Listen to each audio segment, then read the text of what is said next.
Hi, good morning. Today I'd like to talk with you about keeping yourself and your seniors safe in this crazy world. I recently watched an interview with a reporter named Brian Entin, or he was interviewing a lady named a retired FBI agent named Maureen O'Connor. And Maureen now has a company that she owns and runs, and it's keeping people safe. And the last part is about keeping seniors safe. And it's important information, and I'm all about safety, and so I wanted to share this with you. So, Brian and Maureen were talking in part about the Nancy Guthrie case, and I know you've probably heard all of that. Most of us are following it, but so it's particularly prescient at the moment. So the first thing that Maureen says is that now I have a Ring camera on my front door, and I want to get more, but additionally, Maureen says the best cameras are point, tilt, and zoom cameras. And it's also important to have them hooked up to a computer, a place where these videos can be stored. Now, I know, for instance, with my Ring camera, I delete the camera takes so many pictures every day, and I just go the end of every day and delete them, or every few days, and they're probably stored somewhere else, but I don't know that for a fact. And so soon, when I get newer cameras, I'm going to my son gave me an older Apple, and I'm imagining that I could hook the camera up to that particular computer so that it's all saved in the cloud. So that's what I'm going to do. It's an ever-evolving thing. So so the point and tilt and zoom cameras give you complete coverage, and you're able to sit in your house with your door locked, and it will alert you if anybody comes on your property. And she says, always use your cameras. Don't ever go outside, and don't ever unlock your door for anyone, ever. So I don't. If somebody comes to my door and they press the bell, I will look to see who it is, and I may not talk to them at all. But if I do, I would either talk to them through the Ring camera, or in my particular case, I have a front window that has a side window, and I might open it and talk to somebody that way, but they don't have access to me. And with that window, that it's a front window, and most people would not try to break into that, and it would be very difficult. So sometimes I do that, but I mostly just talk on my Ring camera. That's the smartest thing to do.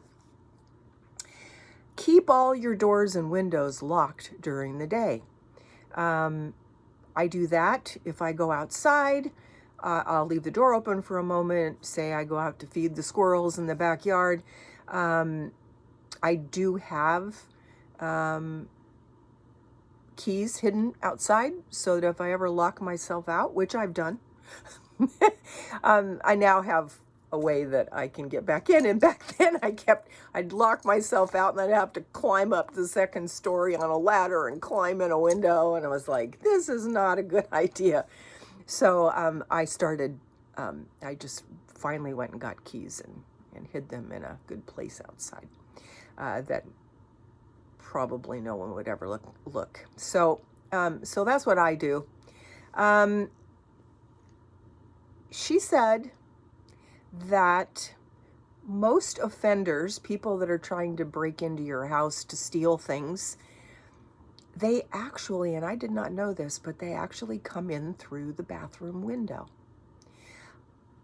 Who knew? I did not.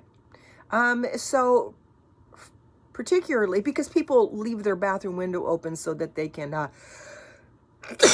open it to let the steam out, and then they don't lock it.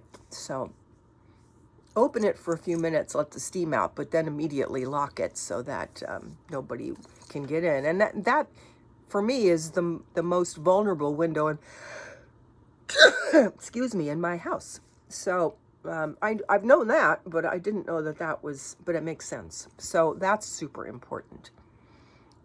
She says, don't ever sit in your car scrolling on your phone, because that makes you unaware of what's happening around you. And that's really true. And I'm certainly have been guilty of that. So if I'm going to look at something on my phone, I first scan the area if I'm out and about. And also if I drive in from someplace, I'm looking as I come in to be sure there's nobody loitering around. So, but best idea is just to not get in the habit of doing that at all. If you have a situation where you have any kind of helpers coming into your senior's house, or your house for that matter, be sure. Well, what you can do is you can have one of the electronic door locks, and you can give anybody who's coming and going on a shift, whatever, you can give each person their own code, and that would all be logged, and so then you can tell who's coming and going, and you would be able to tell if someone is arriving when they should not be. So I thought a really, really good tip. So you can log everybody's comings and going, and that will be super helpful. Also, 6 is talk about scams with your seniors. And I don't know if you've seen that show on YouTube. It's called Social Catfish or Catfished. Kind of seems interchangeable. But most of the people on those shows are seniors. And these are people my age or maybe older, and their kids say, Mom, or Dad, you should, get into the swing of things, get on the internet, and it's great. And it is. In my particular case, my eldest daughter, when I decided I was going to go on Facebook, which was probably 10 years ago, she helped me set up my page. She made it private. She gave me every protection that she knew that I would need in terms of what Facebook provided.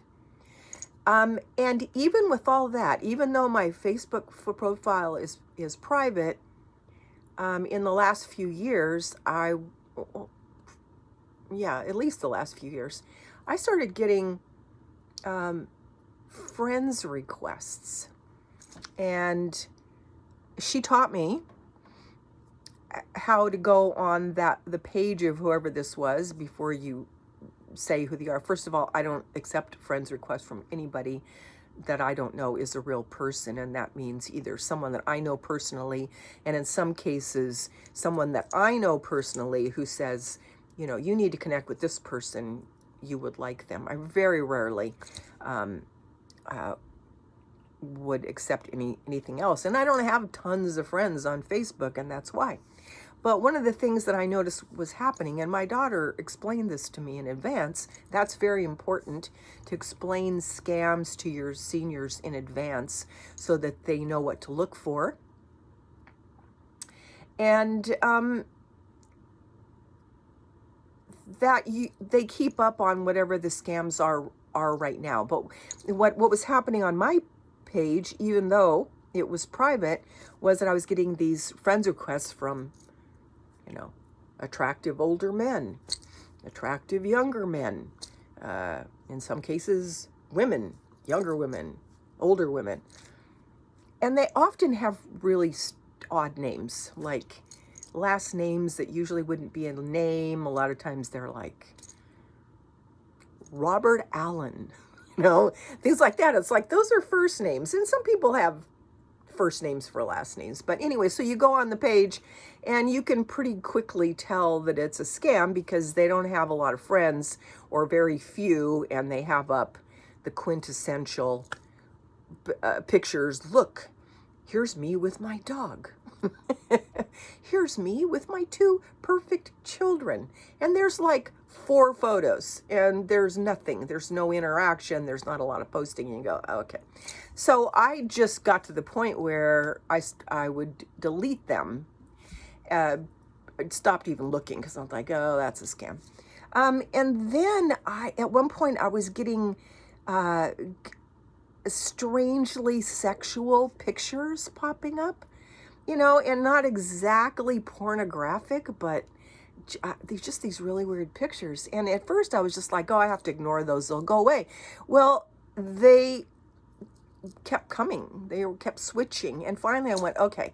So I would click on it and then I would delete it or block it. And then those stopped showing up. And then I would delete these people and eventually now it's rare. I can't say that it won't ever happen again, but it's pretty rare that I get friends requests from somebody that I don't know. And this is how scammers get to seniors, because seniors don't understand, and somebody put them on the internet, but maybe they didn't flesh it out enough, like what some of the dangers are. So have your senior go on Social Catfish and watch some of those episodes. It's very enlightening. So let's see. If you have an agency who's supplying people for your senior to come in and help with housework, or in more intense situations. I've worked in seniors' homes where they had 24-hour care, which is prohibitively expensive, and so you're only going to have wealthy people who are doing that. So you need to be sure that you go into the house and take out the things of value that are there. That would be a really good thing to do. I worked in a rest home when I first started many years ago. This was in like 1981, and there was a lady who was cognizant, and there was a new aide who went into her room to help her, and this lady had an expensive watch. I don't remember what the watch was like, and it wasn't a lady whose room I was ever assigned to take care of. I knew who she was because she'd come out and sit in her wheelchair, but I never personally took care of her. And this aide, this lady had her watch off and apparently on her side table or something. And this aide was helping her. And then when the aide left, the lady realized that her watch was gone. So she knew exactly who had taken it and why, and she could explain the whole thing. So that girl was gone. But that kind of stuff happens, and it happens still today. So be very careful. And if you have a senior that's not quite with it, and there are people coming in and out of your home, do all the things that I've already said. And the last thing is, have cameras inside your house. Have cameras. Don't let your senior have credit cards available for somebody to take. Have a camera in the office area, any place where there are important records. And indeed, if you can, help your senior with their finances if they will allow it, and keep track of things, because there are instances where seniors are coerced into caregivers helping with finances. In my particular case, this lady I was taking care of, and she had a sketchy person coming into the house who was, a known drug user, who was telling stories. And I said to her, you have to get rid of that lady, because when she takes something from you, I'm going to be under suspicion as well, and I won't work here. and she did. She got rid of her because it's crazy, and people do this stuff. And there was another instance where something like that happened, and I just oh, I know. This lady was saying to me, "Would you help me do this, financial thing?" And I said, there were moments where she would ask me to write out a check. Of course, she had to sign it, but it was to me. And normally she didn't write checks, but I would on occasion do that. But her kids did have access to her bank account, so they could watch and see what was going on, which is very good. But if she asked me to do anything else, go into the office and help her, I would say, I am so sorry, but I cannot do that. You want your kids to get upset, you start having me help with your finances. That will drive them nuts. And deservedly so. And I was very aware of that. And in this particular case, I was not working with an agency. I was working for this lady privately. And in that case, I must take care of myself. And it's a precarious place to be because you're not protected by an agency in that regard. So there are some big problems with that. And when that lady passed, I stopped doing that altogether because she put me in some precarious situations, lying about things because she didn't want to take responsibility for her behavior, and with doctors and stuff like that who she thought were, gods. And so I do not think doctors are gods, by the way. So it's a crazy world out there. So protect yourself and protect your seniors, and especially tell them about the scans on the internet, whatever is current, so that they know what to watch for. So thank you for listening. I hope that was helpful, and God bless. Bye-bye.